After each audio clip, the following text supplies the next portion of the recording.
Hello, my name is Amit Trivedi. One thing that is very common in financial markets is that we often hear stories about people losing their money on account of somebody's fraudulent actions or a scam that has taken place or somebody is cheated. There are various ways that people end up losing money on account of these scams and frauds. Some of these are online, some of these are offline. But it is, apart from losing money, it also involves a lot of hardship when it comes to complaining and recovery of the money. It's not only time consuming, it also is emotionally draining. And from that point of view, the popular proverb cannot be more applicable. Prevention is better than cure. So let's look at various scams and frauds and understand what these are, how people fall prey to these scams and frauds, and what can be done to safeguard one's own interests. There is a beautiful word very commonly used, caveat emptor. And this phrase, caveat emptor, has Roman origins and it means let the buyer beware. Now, somebody may say that what does the government do? What do the agencies do? What do the regulators do? Isn't their responsibility to protect the interests of the consumer? Well, that's a fair expectation. But at the same time, the regulators, the governments, the various other agencies, they formulate certain rules. And it is our responsibility to understand those rules and understand the boundaries of those rules. So when it comes to regulated entities, we must rely on various disclosures because the regulator has made the disclosures mandatory. But if as a consumer, I don't read the disclosures or if I do not understand the disclosures, then the actual outcome could be very different from the expected outcome, because that expected outcome could be on the basis of lack of information or misinformation because we have not looked at the reliable source of data. So when it comes to regulated entities, it's important to go through various disclosures, various documents. But when it comes to unregulated entities, because the entity is unregulated, there is an issue. And what is that issue? There are no standard or uniform rules. And in such a case, it is possible that the promises by such entities could be without the solid foundation of economics or business principles. What can an investor do? What can a consumer of financial products do? Well, first of all, so long as possible, deal with regulated entities. If for some reason you can't avoid dealing with unregulated entities, then be extra careful about what the product or the service is promising. Try to find the economic rationale behind that. And this is where the principle of caveat emptor becomes an important factor, never to be forgotten factor. The other day somebody was mentioning that I got an email that I won a large lottery. And when I opened that email, it asked me to click on a particular link to submit my data and documents. I think this is a common experience with a lot of people. Many have experienced this. Such emails have sort of become quite common for last few years. In another instance, somebody got a message saying one of your relatives is stuck somewhere. He's lost his phone, he's got no access to anything, he's lost his passport and wallet and everything, and he needs your help. Kindly transfer so much money in this particular account to help your relative. Somebody else got a WhatsApp in the middle of the night that your such and such friend is hospitalized. I am sending this message on behalf of him.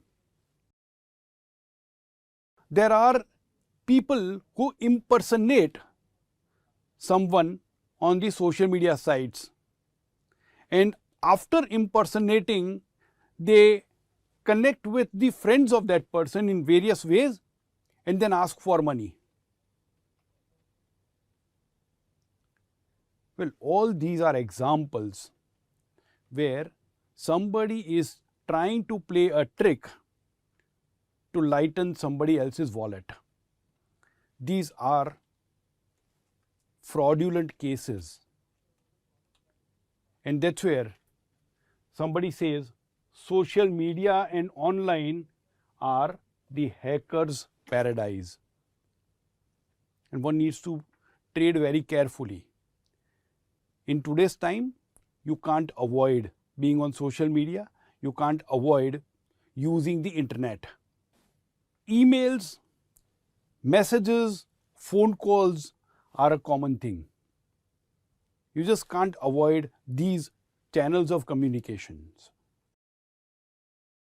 What you can do is you can be careful.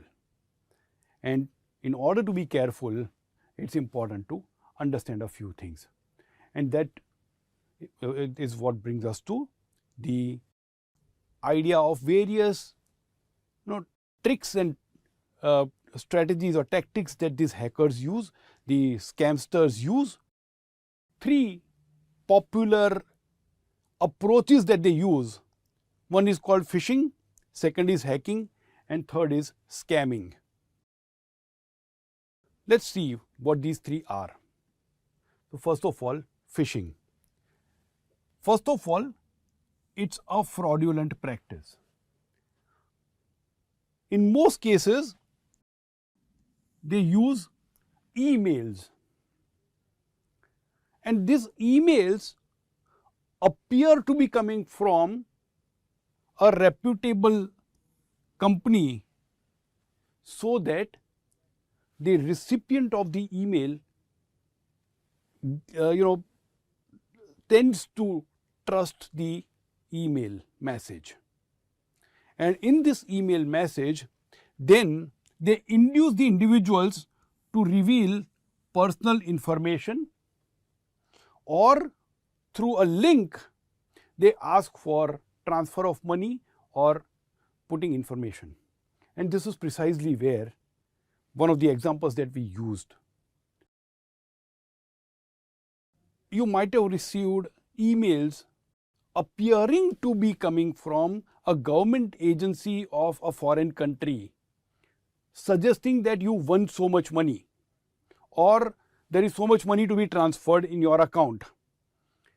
Please put this information. Or there are emails which may appear to be coming from large banks suggesting that you are eligible for a large loan. Give the details. Sometimes large companies,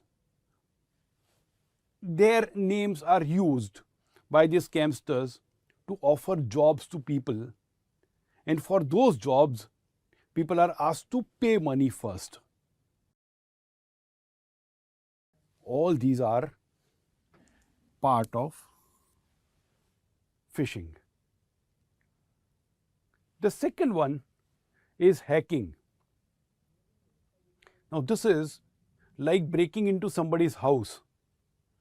The only difference is, in this case, the hacker breaks into somebody's computer systems or computer networks.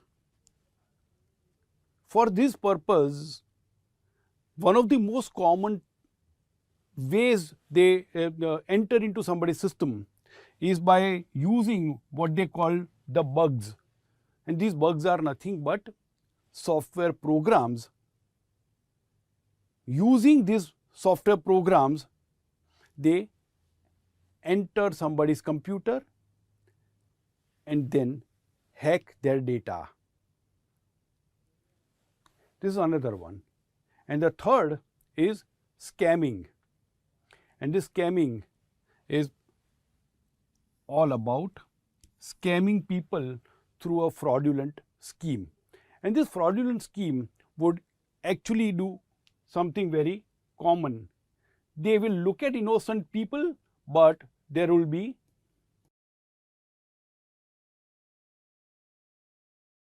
huge profits that they would promise. Sometimes this appears to be mouth-watering. Sometimes it appears to be too good to be true. And innocent people, they fall for this, they are duped by this. The moment you hear somebody offering some exorbitant returns, that should be a red flag. Is it possible? Number one. If yes, is it possible for long periods of time? And question number three, if it is possible to generate such returns over long periods of time, what is the potential downside? What if something can go wrong? These are some of the filters that one can use. Once you get satisfied answers to that, then only go and research further.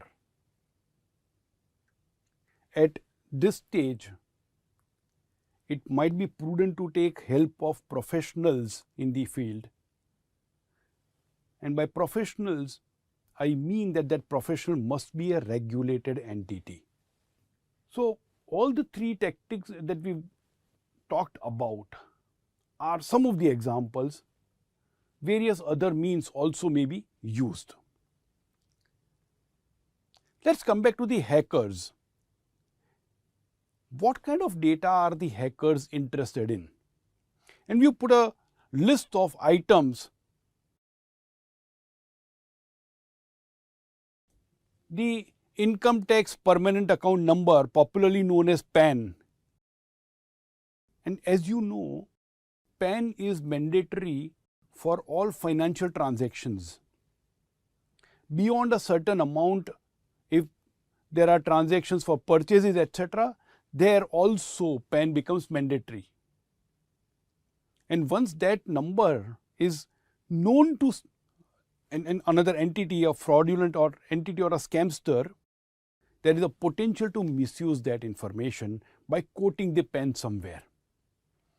The second is the passport number, date of birth. Then come the financial matters where the details related to credit and debit card. The number, the expiry date, and the CVV number, which is printed on the back side, the reverse side of the cards. These are critically important personalized details because these numbers are unique. A combination of credit card number, the CVV, and credit card expiry date would be unique for each card. And to that extent, if all the three details are available with somebody, it's easier to misuse. However, the Reserve Bank, for the purpose of usage of credit cards within India, has also introduced what they call two-factor authentication, and that includes the OTPs. So if you are doing any online transaction, an OTP would come on the mobile number that is linked to the bank account or the card, or email ID that is linked to the card or the bank account. Now imagine if somebody has got the details of the credit card or debit card, the email ID, the mobile number, it's easy for that person to get that OTP. However, if the card is left somewhere outside and the person also knows the PIN, then again it's easy to defraud the credit card holder by doing a fraudulent transaction in the name of the person. Finally, the other personal detail they are interested in is the details of friends and family members. So even if I do not have the details like these, if I get in touch with the friends and tell them that your friend is in trouble, you need to pay so much money, deposit so much money in this particular bank account by clicking to the link, well, that's when the friend gets defrauded and some money goes into an unknown scamster's account. So some of the precautions that RBI highlights. First of all, don't share the OTP with anybody. Number two, don't write down the PIN, memorize it. And even if you have to write it somewhere, don't keep the credit or debit card and the PIN at the same place. When you're dealing online, the username and password should not be stored at the same place. These are some of the precautionary measures that the RBI keeps highlighting, keeps communicating about, keeps alerting the people about. Because one important thing that all of us need to remember is no financial institution will ask customers to get any of the above data through email or a phone call. A regulated entity would not ask for these details. They may do the verification when you call the call center, but it's only for the purpose of verification, and you have called the call center for your complaint. So sometimes what happens is, when I have a complaint with any of the banking service, I am required to call up the bank's call center. I have to give my customer ID or the bank account number, and they may ask for one or two things for the purpose of verification, and those one or two things could be either my date of birth or my address, a few lines from my address. That's a different thing. Through an outgoing call, when a bank employee calls up, they would not ask for these details. When a bank sends an email, the bank would not ask for these details through that email. And these are important safety checks.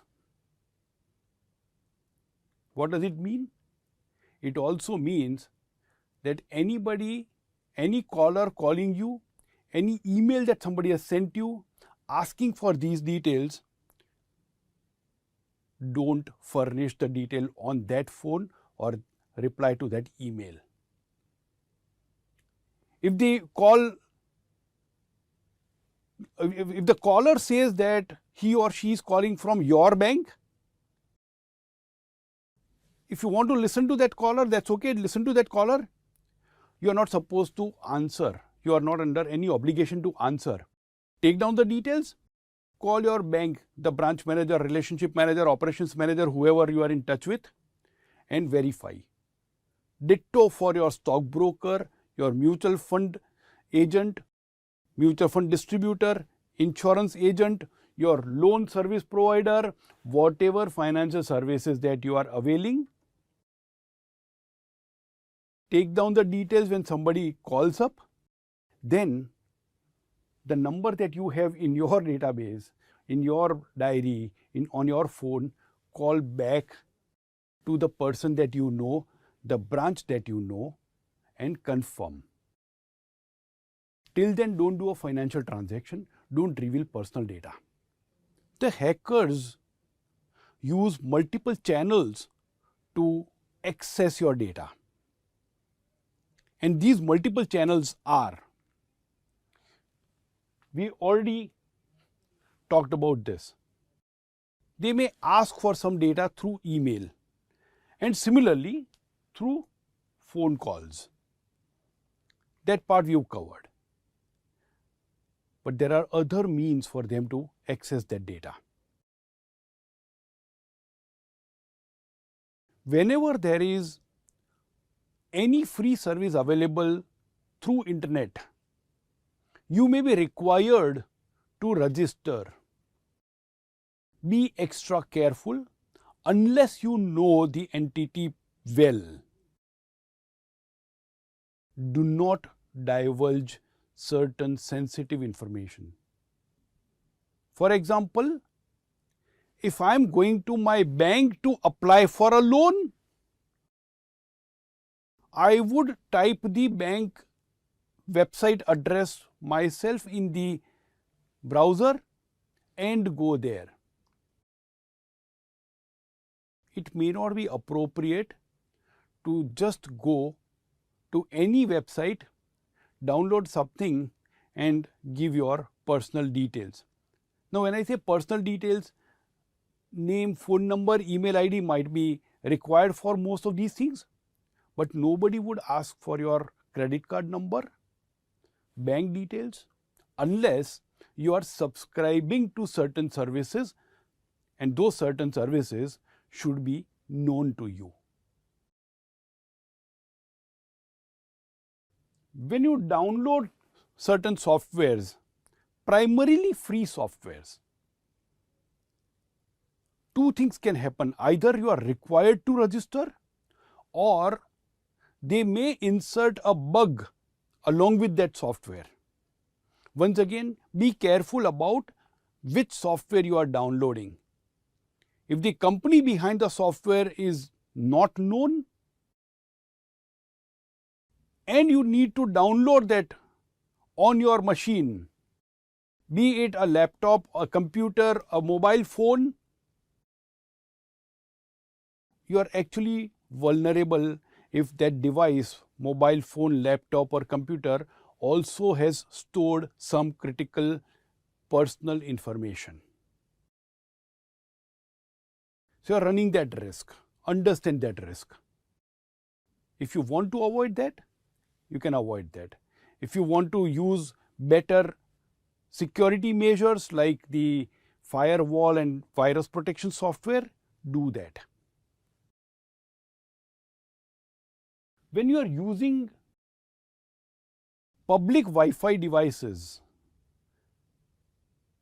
or you are using Wi-Fi at a public place and their router, once again, a lot of people like it because it's freely available, but then that poses data security issue because the hackers can hack data through the router of that device. In the physical world, if you are using a credit card, the slip is generated. If you do not want the slip, tell the counter that you don't want the slip and don't print it. But if they print it, then take that slip, don't leave it there because that slip contains a lot of data. And once you take it, destroy that, because if you don't need it, just simply destroy that. Cut it into small pieces and throw it away. But if you leave that slip, you are exposing yourself to potential risks. And the last one, which is where a lot of people, frequently visit, are the social media sites. There, the cases of impersonation, anybody copying some of the stuff from your profile and impersonating you, the risk is high. The moment you get to know that, report or ask your friends to report to that respective social media site so that you block that scamster. Number two, there are security mechanisms built into some of the social media sites. Use those. Secure your profile. Now, there are various ways you can lose data. While we have briefly covered some of these points, let's look at some of the other points as well. The various types of emails that you should be wary of are things like a job offer, unsolicited. You did not apply for it and still somebody offered you a job. That's something that you need to be wary of. Number 2, you won a lottery or there is a gift that you have to accept from somebody, or somebody has sent you a gift and you have to collect from somebody by paying something. Be careful.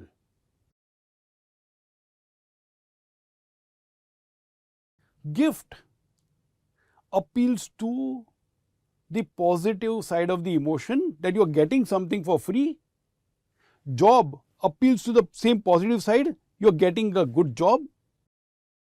Fines or a threat of fines is on the negative side. An email may come threatening you of punitive actions, legal actions for whatever reasons. And there have been many cases like that. Cases like,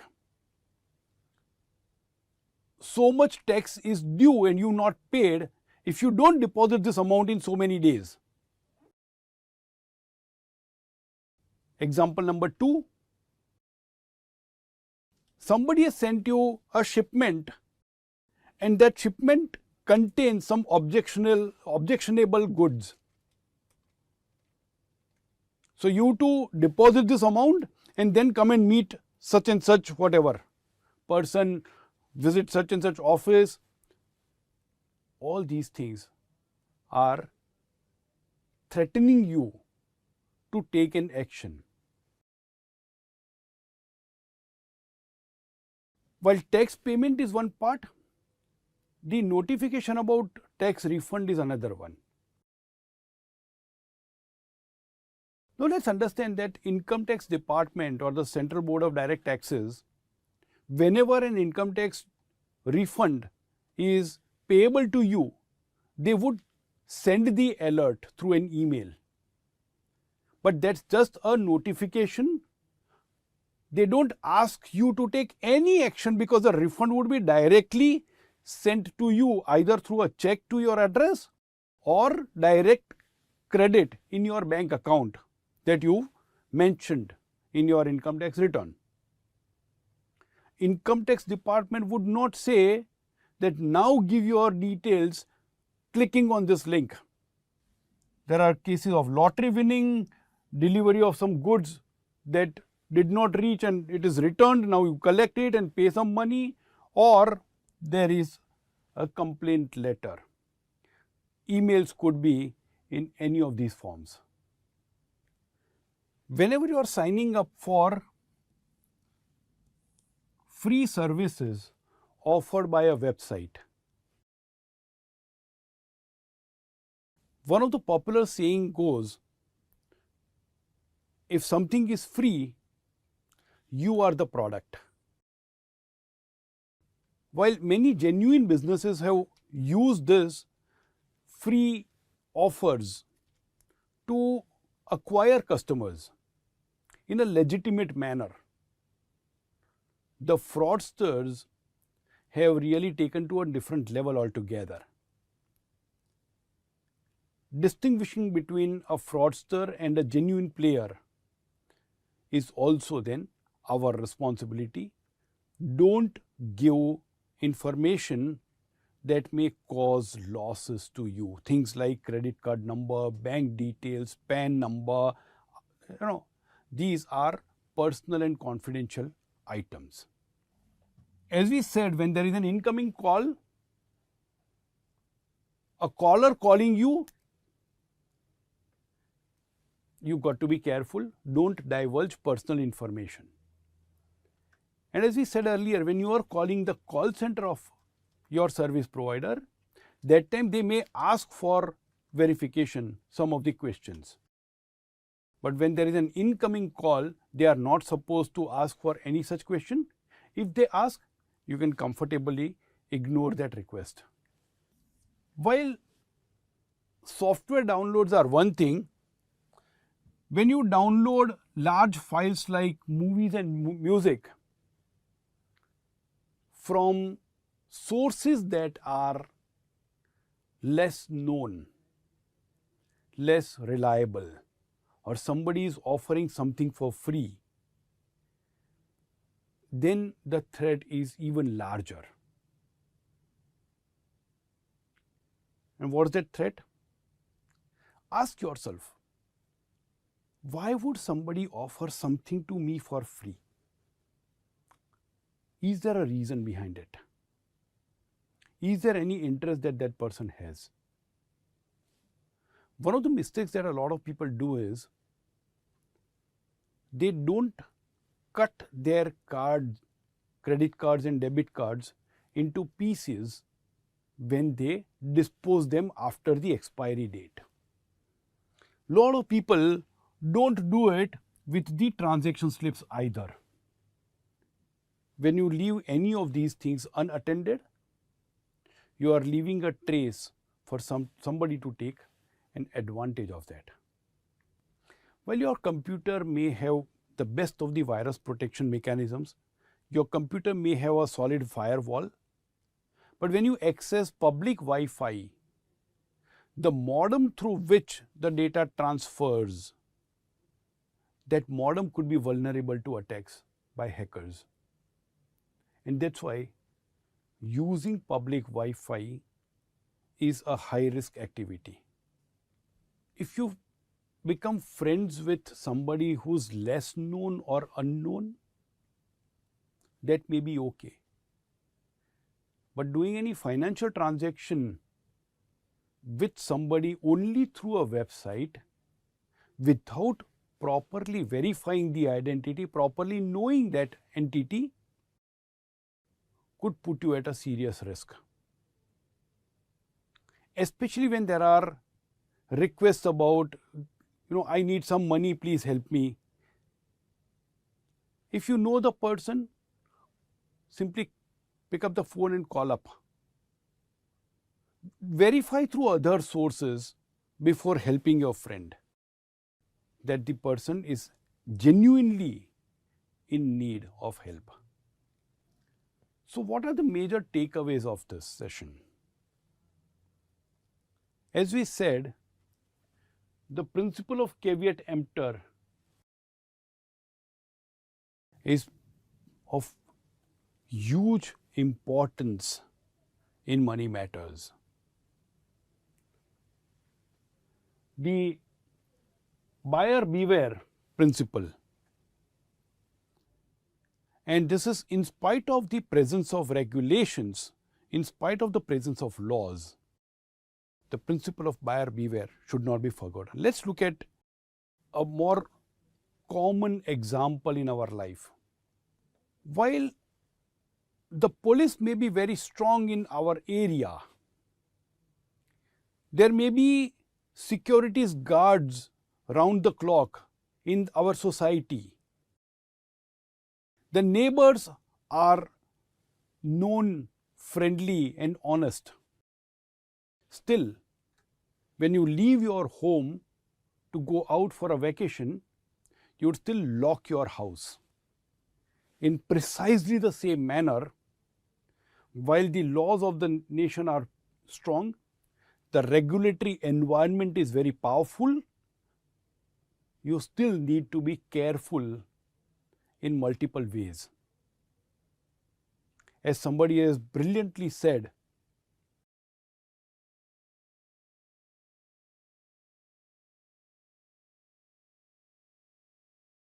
you can't deal with anybody if you don't trust. However,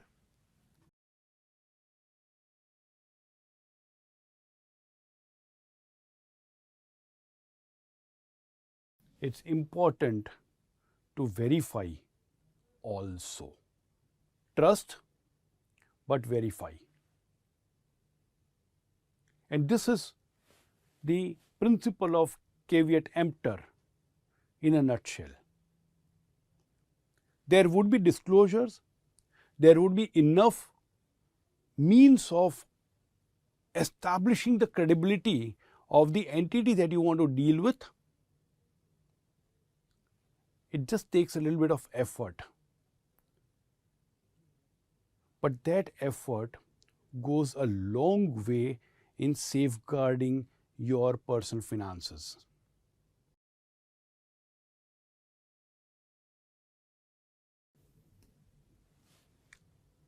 Buyer beware.